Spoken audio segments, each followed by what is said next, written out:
नमस्ते, स्वागत है आप सभी का। आज हम संधि पढ़ने वाले हैं। संधि एक ऐसा टॉपिक है जो कि हमें बहुत ही मुश्किल लगता है। वो मुश्किल क्यों लगता है? क्योंकि हम उसको सीधे ही पढ़ने लग जाते हैं। जैसे कि संधि टॉपिक है तो सीधा आप संधि को सीधा उसी टॉपिक से उसको पढ़ने लग जाते हैं, इसलिए वो हमें मुश्किल लगता है। संधि को समझने के लिए सबसे पहले आपको वर्णमाला को पढ़ना होता है। जब तक आपको वर्णमाला का अच्छे से ज्ञान नहीं होगा, जब तक आपको वर्णमाला के बारे में नहीं पता होगा, तब तक आपको संधि जो है वो मुश्किल ही लगेगी, वो समझ में नहीं आएगी। संधि में मुश्किल कुछ भी नहीं है। संधि को आप ऐसे समझ सकते हैं, संधि क्या है? वो हिंदी का मैथ है, ठीक है? जिस तरह मैथ होता है ना, मैथ में हमारे पास एक फ़ॉर्मूला रहता है जैसे कि कोई सम है ना, उसमें हम किसी फ़ॉर्मूले की हेल्प से उसमें कोई फ़ॉर्मूला लगता है, उसके बाद हम अपने सम को क्या है सॉल्व कर लेते हैं, है ना? उसी तरह संधि में क्या है नियम होते हैं, यानी कि फ़ॉर्मूले होते हैं, रूल होते हैं, जिस हिसाब से हमें उसको अप्लाई करना होता है, उस फ़ॉर्मूले के हिसाब से फिर हमारी संधि जो है वो बन जाती है। कुछ है नहीं संधि में, बस आपको संधि को समझने के लिए जो ये वर्णमाला का ज्ञान है ना, वो होना चाहिए। जैसे कि अभी ये देखिए संधि, संधि की परिभाषा क्या है कि 2 वर्णों के आपस में मिलने से जब कोई चेंज आता है, यानी कि जब कोई परिवर्तन आता है, जब 2 वर्ण आपस में मिलते हैं, उसके बाद कुछ चेंज आता है, कुछ परिवर्तन आता है, उसे ही हम क्या कहते हैं? संधि कहते हैं। उसी जोड़ को हम क्या कहते हैं? संधि कहते हैं। जैसे आपने हिस्ट्री में भी सुना होगा भई, एक राजा ने दूसरे राजा से संधि कर ली, यानी कि एक राज्य दूसरे राज्य में मिल गया, एक हो गए। उसी तरह ये संधि यानी कि एक वर्ण से दूसरा वर्ण जब मिलता है, उसके बाद जब कोई परिवर्तन होता है, उसे संधि कहते हैं, ठीक है? या ऐसे भी आप कह सकते हैं जब 2 वर्ण या ध्वनियाँ आपस में मिलती हैं, तब जब बदलाव आता है जो उनके मिलने से, उसे हम संधि कहते हैं, ठीक है? लेकिन भई अब संधि को पढ़ने के लिए पहले हमें ये पता होना चाहिए ना कौन से वर्ण की बात हो रही है, वर्ण क्या होते हैं? अगर ये हमें पता होगा तब तो संधि आसान लगेगी। उसके बाद आगे हम पढ़ते हैं कि भई संधि जो होती है, उसके 3 प्रकार होते हैं। कौन-कौन से? स्वर संधि, व्यंजन संधि और विसर्ग संधि। संधि के 3 प्रकार हैं, स्वर संधि, व्यंजन संधि और विसर्ग संधि।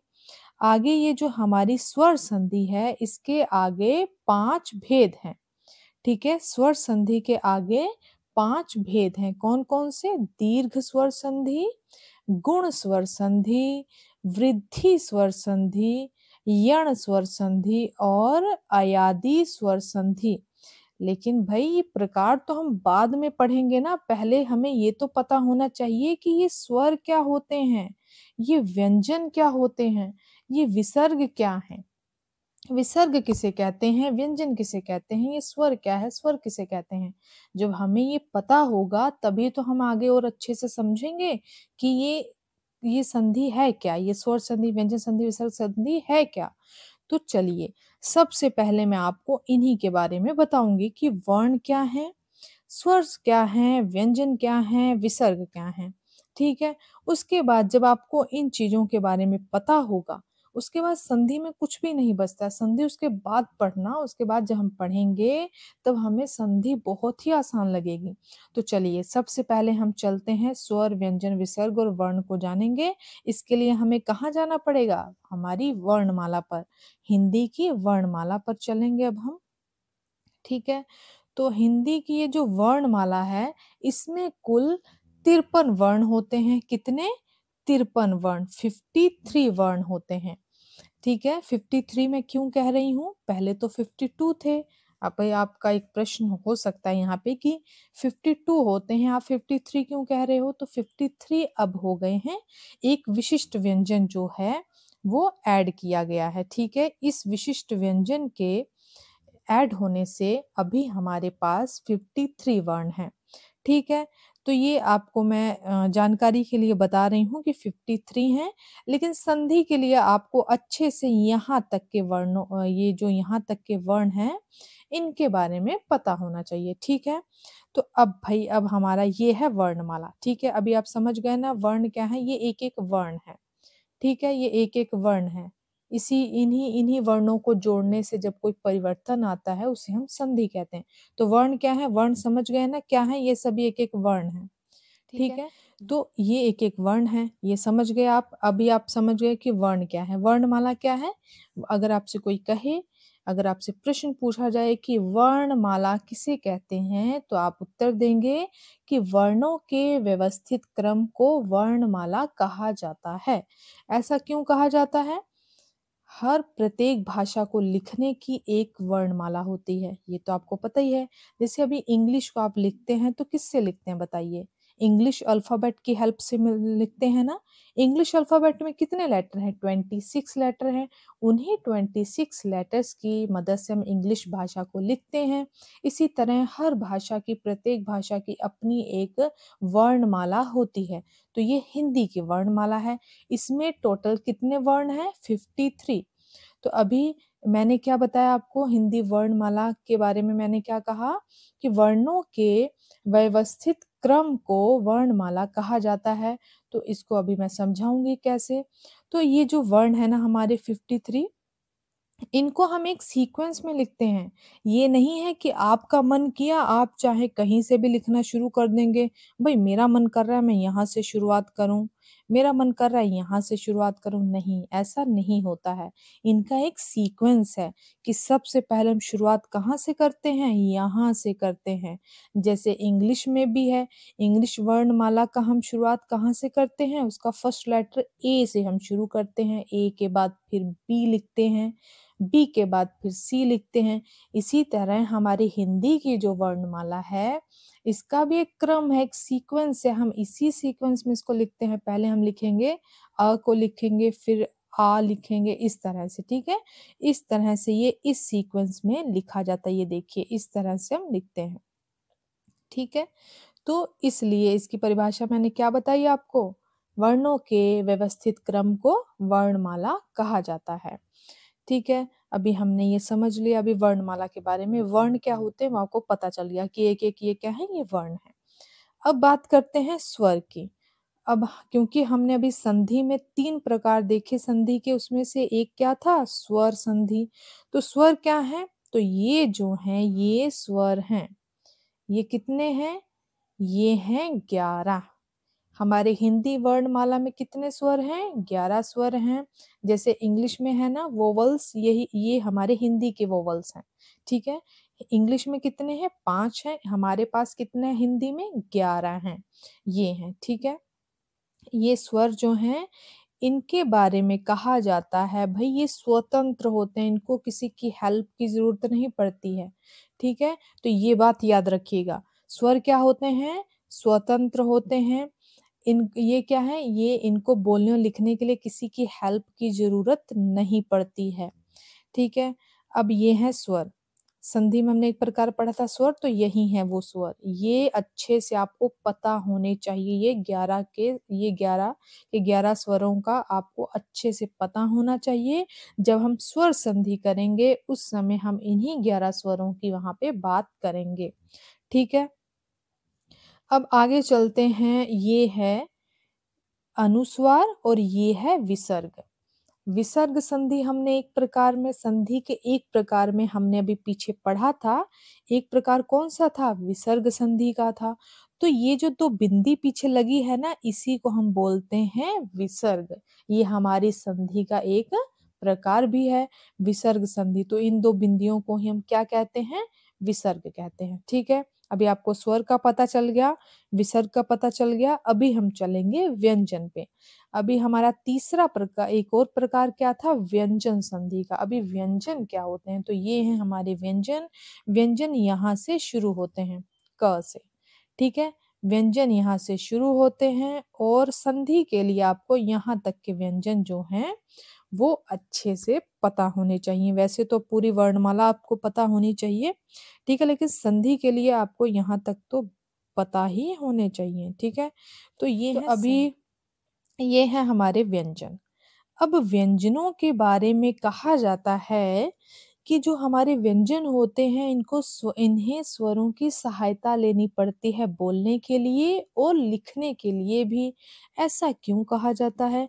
क्योंकि ये जो हमारे व्यंजन है ना, इनका असली रूप जानते हैं क्या है? इनका असली रूप जो है उसके नीचे ये हलंत लगा होता है ऐसे। ये जो ऐसे वाला चिन्ह है ना, ये जो नीचे ऐसे-ऐसे लगा होता है, इसको कहते हैं हलंत या हल चिन्ह बोलते हैं, ठीक है? हल या हलंत बोलते हैं, ठीक है? इसको याद रखिएगा, बहुत ही इम्पोर्टेंट बात है ये, ठीक है? तो ये हमारे जो व्यंजन हैं, इनके नीचे ये लगा होता है, ये जो इनका असली रूप है। लेकिन हम इन्हें सामान्यतः कैसे लिखते हैं? इसको हटा के लिखते हैं। ये जो ऐसे होता है, इसको हम क्या कहते हैं? इसको हम हल या हलंत कहते हैं, ये मैंने आपको अभी बताया। इसका अर्थ होता है ये जो हमारा व्यंजन है वो क्या है? आधा है, ठीक है? यानी कि कंप्लीट नहीं है। कंप्लीट कैसे होता है? ये की सहायता लेता है। क्या है? हमारा स्वर है, ये रहा ठीक है? क्या है हमारा? ये स्वर है। तो ये जो हमारे व्यंजन हैं, इन सभी में क्या जुड़ा हुआ है? स्वर जुड़ा हुआ है, ये बहुत ही इम्पोर्टेंट बात है, इसको याद रखिएगा, ठीक है?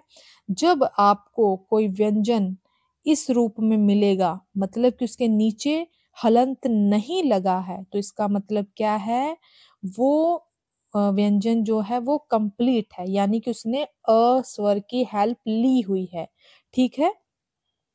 मैंने यहाँ पे रखा था 1 मिनट ये रहा। इनका असली रूप ये है, ठीक है? ये देखिए ये स्वतंत्र हैं, इनके नीचे कोई हलंत नहीं लगा है, इसलिए कहते हैं भई ये स्वतंत्र हैं, इनको किसी अभी ये जो हमारे व्यंजन हैं, इनका असली रूप क्या है? ये ऐसे है हलंत के साथ, ठीक है? ये आप देख रहे हैं नीचे मैंने रेड पेन से हलंत बनाया हुआ है ताकि आप समझ सकें, ठीक है? अच्छे से। तो ये हमारे व्यंजनों का असली रूप है, लेकिन हम कैसे लिखा हुआ देखते हैं?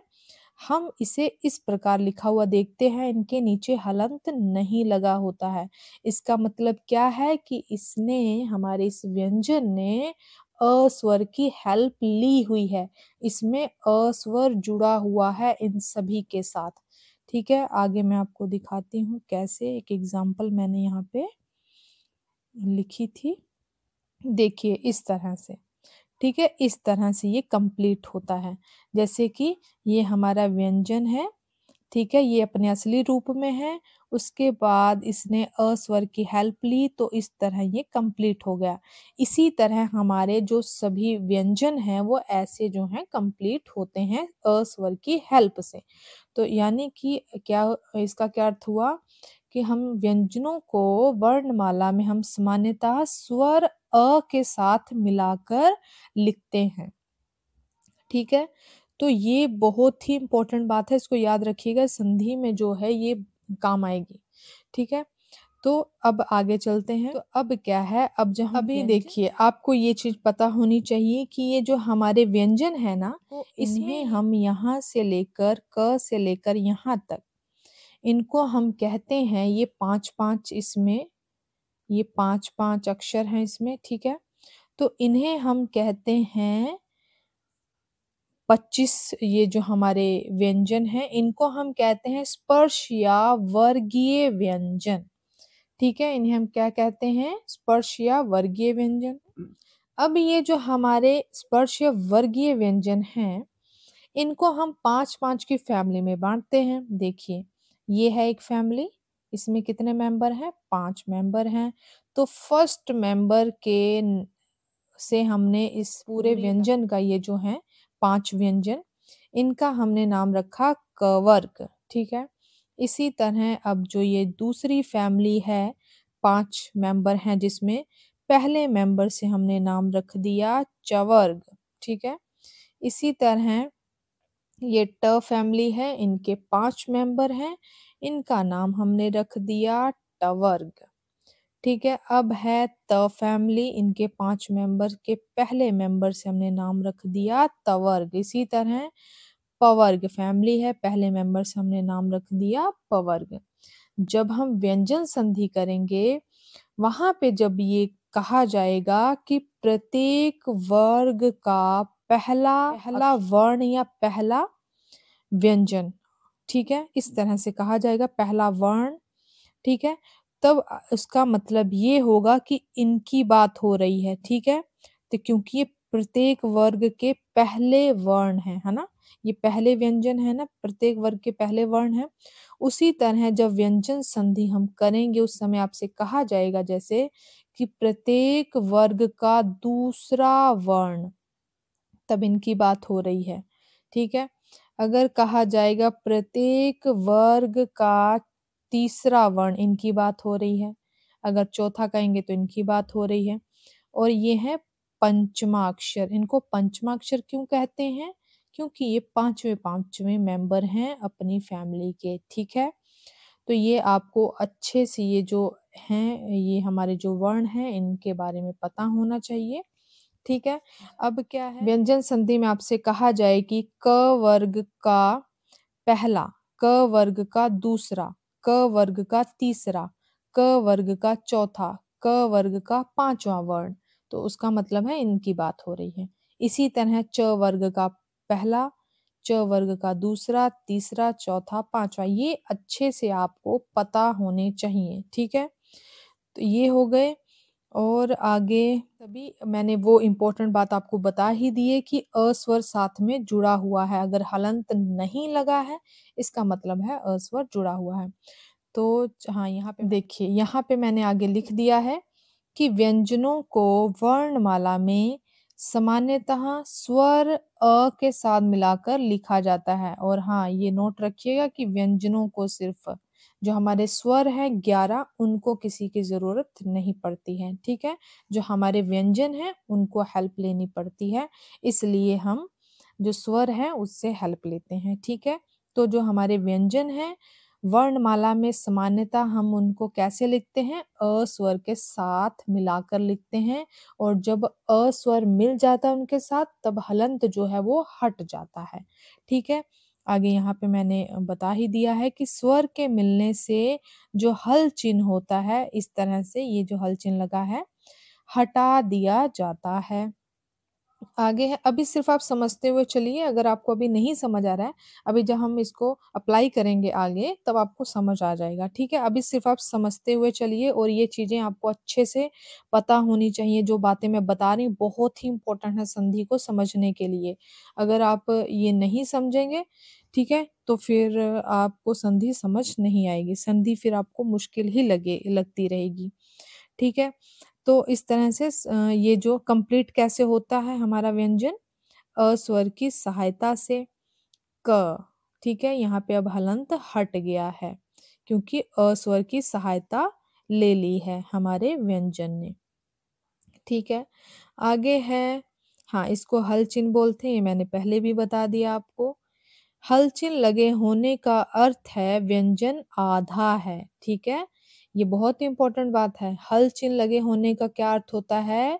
व्यंजन आधा है, अर्थात स्वर के बिना है, उसने स्वर की हेल्प नहीं ली हुई है। अब आगे यहाँ पे क के नीचे हलंत नहीं लगा, इसका मतलब क्या है? ये कंप्लीट है, इसने मतलब कि स्वर की हेल्प ली हुई है। अब क में हल चिन्ह नहीं लगा है, इसका अर्थ है कि क अक्षर स्वर के साथ लिखा गया है। आगे जो हमारे स्वर हैं, हमारे स्वर कितने हैं? 11 हैं। इन्हीं की हम मात्राएं भी बनाते हैं, ठीक है। तो इन सभी की मात्राएं आपको अच्छे से पता होनी चाहिए। जो हमारा अ स्वर होता है इसकी कोई मात्रा नहीं होती, ये अपने इसी रूप में प्रयोग होता है इसका, ठीक है। इसकी कोई मात्रा नहीं है। तो ये जो हमारे आगे हमारे जो स्वर हैं ये 11 हैं और मात्राएं कितनी है? 10 हैं, क्योंकि अ स्वर की कोई मात्रा नहीं होती है। आगे हम इनकी मात्राएं भी देख लेते हैं। ये जो हमारा आ स्वर है इसकी मात्रा इस तरह से होती है, ठीक है। और आप इसका प्रयोग इस तरह से देखते हैं, ठीक है। इस तरह से आप देखते हैं। आगे है ये ई है, इसकी मात्रा इस तरह से होती है इधर साइड, ठीक है। इसको हम छोटी ई भी बोल देते हैं, इसको बोल देते हैं छोटा आ, बड़ा आ, छोटी ई, बड़ी ई, छोटा ऊ, बड़ा ऊ, री छोटी ए बड़ी ए छोटा ओ बड़ा औ, इस तरह से भी बोल देते हैं। ठीक है, तो अभी देखिए इसकी मात्रा कौन सी है, इस तरह से होती है। छोटी ई की मात्रा इधर साइड होती है ऐसे। उसके बाद बड़ी, ये जो बड़ी ई की मात्रा है इधर होती है। ठीक है, ये आपको अच्छे से सभी चीजें याद रखनी है। ठीक है, जो भी बातें बता रही हूँ बहुत ही इंपॉर्टेंट है, ये आप नहीं समझेंगे तो संधि समझ में नहीं आएगी। ठीक है, अभी ये ऊ है, इसकी इधर को मात्रा होती है। ठीक है, अभी ये इसकी मात्रा इधर होती है बड़े ऊ की। री की मात्रा ऐसे होती है। ठीक है, ये ए है, इसकी मात्रा ऐसे होती है। आगे ये ओ है, ये औ है। ठीक है, औरत आपने पढ़ा होगा, औरत, औ से औरत वो वाला। ठीक है, अभी मैं इन्हीं मात्राओं का हम प्रयोग कैसे करते हैं ये मैं दिखा देती हूँ। ये देखिए इस तरह से हम, ये देखिए अ स्वर के साथ ये जो हमारा व्यंजन है जब इस तरह से लिखा होगा उसका मतलब है अ स्वर की उसने हेल्प ली हुई है। अब आ की मात्रा का प्रयोग इस तरह से आपने देखा होगा, ऐसे हम करते हैं। ठीक है, छोटी ई जो हमारी ई की मात्रा है उसका प्रयोग ऐसे होता है। ठीक है, उसके बाद बड़ी ई की मात्रा का हम इस तरह से प्रयोग करते हैं। छोटे ऊ का ऐसे होता है मात्रा का प्रयोग। इसका देख लीजिए बड़ा ऊ, फिर ये री की मात्रा ऐसे बनाई जाती है। ठीक है, ऐसे लगाई जाती है। आगे है ए की मात्रा, इस तरह से होती है इसकी मात्रा, ऐसे इसका प्रयोग देखेंगे आप। उसके बाद इस मात्रा का प्रयोग ऐसे होता है। ठीक है, यहाँ पे एक है लेकिन जब हम यहाँ पे करते हैं ये दो रहता है, ये ध्यान में रखिएगा, इसका एक वाला है। ठीक है, इसमें एक मात्रा वाला है। आगे है ये, इसकी मात्रा देख लीजिए इस तरह से बनती है, इसका प्रयोग होता है। ये देखिए इसका इस तरह से प्रयोग किया जाता है। उस आगे है ये दो, ये भी रख दिए हैं मैंने, अनुस्वार और विसर्ग, इसका प्रयोग इस तरह से होता है। ये हमारा विसर्ग है, इस तरह से इसका प्रयोग होता है। ठीक है, आगे चलिए अब हम वर्ण विच्छेद और थोड़ा वर्ण विस्तार मैंने इसलिए यहाँ पे रखा है ताकि ये हम समझ सकें कि आपको समझ आया या नहीं। ठीक है, जो चीज़ें मैंने बताई हैं, जो इम्पोर्टेंट बातें मैंने बताई हैं संधि को समझने के लिए, क्या वो आपको समझ आई या नहीं? जब हम वर्ण विच्छेद और इसी को वर्ण विच्छेद को हम वर्ण विस्तार भी कहते हैं, तो इसको करने से क्या समझ आएगा? हमें पता चल जाएगा कि हमें समझ में आया या नहीं। ठीक है, अब देखिए यहाँ पे मदन शब्द लिखा हुआ है।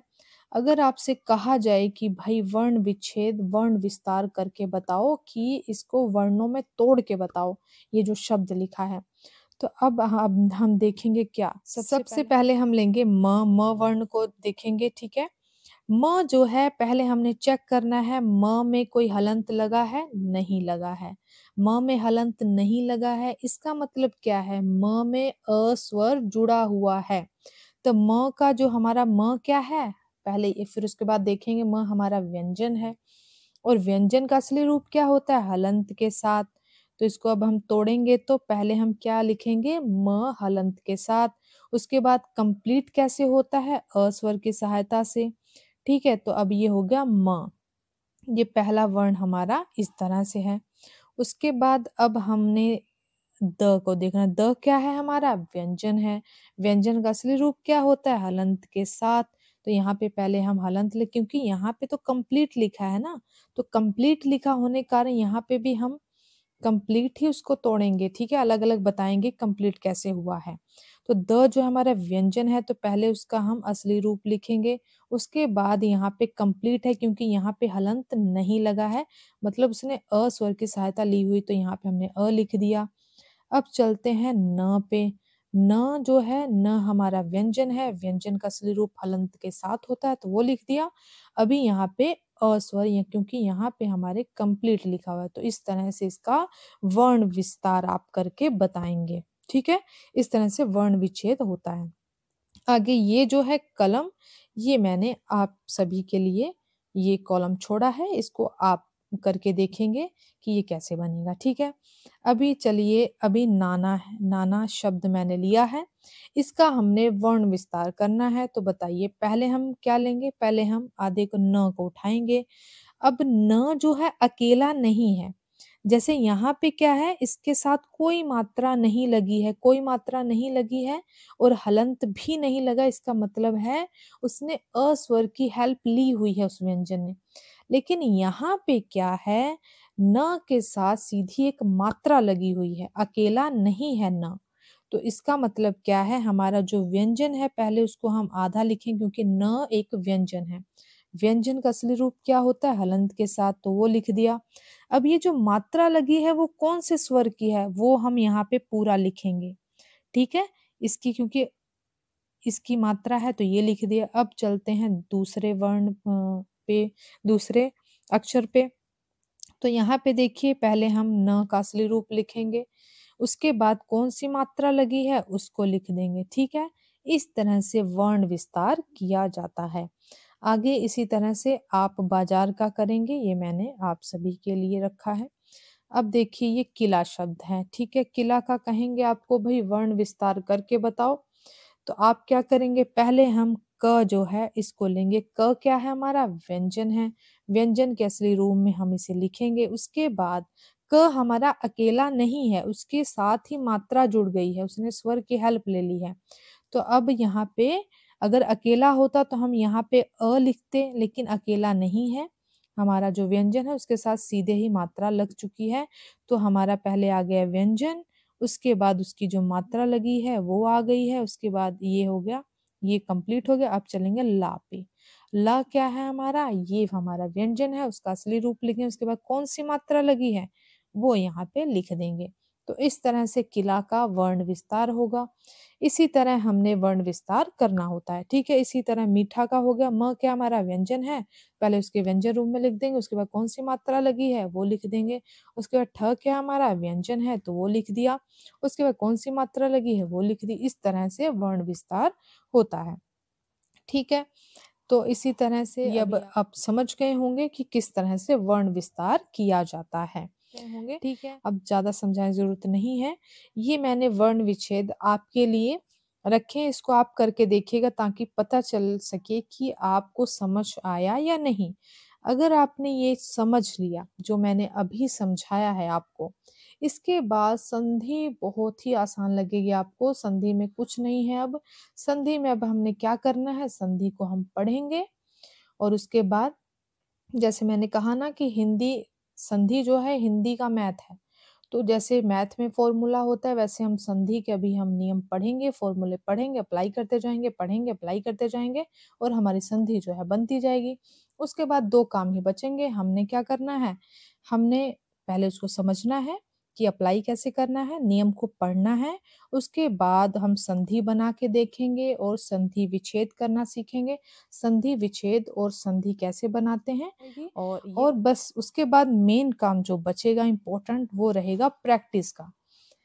आपको प्रैक्टिस करनी पड़ेगी, आपको संधि के जो नियम है खुद भी उसको लगा के संधि बनानी है, संधि विच्छेद करना है, संधि बनाना है, इसी तरह से। ठीक है, तो आपके ऊपर रहेगा पूरी तरह से। उसके बाद ऐसे ही मैथ में होता है, हमारे टीचर क्या करते थे, हमें एक सम सोल्व करवा देते थे एक फॉर्मूले से कि ये फॉर्मूला इस पे लगेगा, उसके साथ के हमें और सम दे दिए जाते थे कि अभी आप करके देखिए। जब हम खुद करके देखते थे तब वो हमें अच्छे से आ जाता था।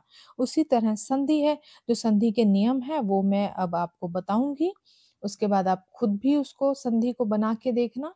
ठीक है, वर्णों का मेल कैसे होगा, फिर परिवर्तन कैसे होगा, संधि विच्छेद कैसे होता है। ठीक है, अभी ये जो मैंने आपको इस वीडियो में इस क्लास में बातें बताई हैं इम्पोर्टेंट, ये आप अच्छे से आज जो है इसको आपने पढ़ना है। ठीक है, एक एक चीज को आपने नोट करना है और इसके बाद हम सीधा संधि पढ़ेंगे। और अगर आप इसको नहीं पढ़ेंगे तो फिर संधि आपको नहीं समझ आएगी, मुश्किल ही लगेगी। ठीक है, जो बातें मैंने बताई हैं, कौन कौन सी स्वर क्या हैं, 11 स्वर हैं, इनकी मात्राएं कौन सी कैसे बनती हैं और उनका प्रयोग कैसे होता है वो मैंने आपको बताया। और इम्पोर्टेंट बात, जो व्यंजन होते हैं हमारे वो अ स्वर की सहायता से लिखे जाते हैं। जब वो अ स्वर की सहायता ली होती है व्यंजनों ने, उस समय हमारा जो हलंत है वो हट जाता है। ये इम्पोर्टेंट बात मैंने आपको बताई थी, ये याद रखनी है। विसर्ग आपको मैंने बताया कि विसर्ग क्या होते हैं। ठीक है, विसर्ग किसे कहते हैं। तो इस तरह से आपको मैंने ये जो हमारी वर्णमाला है, संधि को समझने के लिए जितना वर्णमाला के बारे में पता होना चाहिए, वो मैंने बता दिया। हाँ, एक बात मैंने नहीं बताई कि मात्रा क्या होता है? स्वरों का जब हम उच्चारण करते हैं, ठीक है? जो उसमें जो समय लगता है उसको मात्रा कहते हैं, ठीक है? इसमें बस ये याद रखिए ह्रस्व मात्रा यानी कि ह्रस्व मात्राएँ कौन-सी होती हैं? 4 होती हैं। ये है एक, ठीक है? ह्रस्व मात्राएँ 4 हैं, कौन-कौन सी? अ है, ई है, ऊ है और री है, ठीक है? ये 4। बाकी इन चारों को छोड़कर बाकी सभी दीर्घ मात्राएँ हैं, ठीक है? मतलब कि इन्हें बोलने में कम समय लगता है। इन चारों को बोलने में क्या है? कम समय लगता है। इनके अलावा ये जो बाकी के हमारे हैं, इनको थोड़ा-सा बोलने में इनके मुकाबले में दोगुना समय लगता है, ठीक है? ये आपने याद रखना। हाँ, ये मैं बताना भूल गई थी। तो ये जो मात्रा होती है, ये स्वरों के उच्चारण में जो समय लगता है, उसको हम मात्रा कहते हैं। तो ये जो 4 ह्रस्व स्वर हैं हमारे, इनको आप याद रखिएगा, ठीक है? ये हम जब संधि पढ़ेंगे उस समय ये अभी आपको सारे स्वर, व्यंजन, विसर्ग ये सब अब मैंने क्लियर कर दिए हैं, क्या होते हैं। अब हम पढ़ेंगे सीधा संधि को। अब चाहे आप इसको पढ़ने के बाद, ये जो मैंने अभी आपको इम्पोर्टेंट बातें समझाई हैं, बताई हैं, इनको पढ़ने के बाद, इनको समझने के बाद अब चाहे आप किसी भी बुक से भी संधि पढ़ेंगे तो आपको समझ आ जाएगी। ठीक है, सिर्फ मैं एक नियम जैसे मैं बताऊँगी कि ये इस तरह से नियम जो है अप्लाई किए जाते हैं, इस तरह से नियम जो है लगता है। उसके बाद आप चाहे जैसे कहीं से भी पढ़ें उसके बाद आपको समझ आ जाएँगे आसानी से। ठीक है, लेकिन अभी के लिए इस क्लास में मैं इतना ही करवा रही हूँ। करवाने को अभी कुछ नहीं बचा है, अभी हम संधि भी कंप्लीट कर सकते हैं। लेकिन मैं चाहती हूँ कि आप एक बार ये जो हमारे स्वर हैं, व्यंजन हैं, इनको आप अच्छे से ये अगर आपको नहीं आते हैं तो ये जो हमारा इनका सीक्वेंस है वर्णमाला का ये लिखना है आपने और इनका उच्चारण करना है, ठीक है? इनको बोलते कैसे हैं वो भी सीखना है और ये जो इनका सीक्वेंस है ये हमारे व्यंजन हैं। व्यंजन जो हैं ये आपको पता होने चाहिए कि क वर्ग का प्रथम कौन-सा है, द्वितीय कौन-सा है, तृतीय कौन-सा है, चतुर्थ कौन-सा है, पंचम को इस तरह से, है ना? तो ये आपको जब तक नहीं पता होंगे तो फिर संधि आपको नहीं आएगी, ठीक है? इसलिए मैं आज की इस क्लास में इतना ही करवा रही हूँ। बाकी अब कल जो है हम नेक्स्ट वीडियो में जो है मैं आपको संधि कंप्लीट करवा दूँगी, ठीक है? ये आपने अच्छे से इसको समझना है जो मैंने आज चीज़ें समझाई हैं आपको। अगर ये नहीं समझेंगे तो संधि नहीं आएगी, ठीक है? तो और ये जो मैंने मात्रा का बताया है 4 ह्रस्व मात्राएँ उनको याद रखिए, बाकी उसको छोड़ के वो दीर्घ स्वर होते हैं, ठीक है? ये 4 जो हैं ये ह्रस्व स्वर हैं जो मैंने अभी बताया आपको ये और ये, ठीक है? इनको अच्छे से इनको करना है जो मैंने अभी समझाया है, बाकी नेक्स्ट क्लास में अब हम अपनी संधि को जो है वो कंप्लीट करेंगे, ठीक है? मिलते हैं नेक्स्ट वीडियो में, इसको अच्छे से ज़रूर पढ़ लीजिएगा, नहीं तो फिर संधि नहीं समझ आएगी। ठीक है, मिलते हैं नेक्स्ट वीडियो में। इस वीडियो में इतना ही, इस क्लास में इतना ही। Thank you.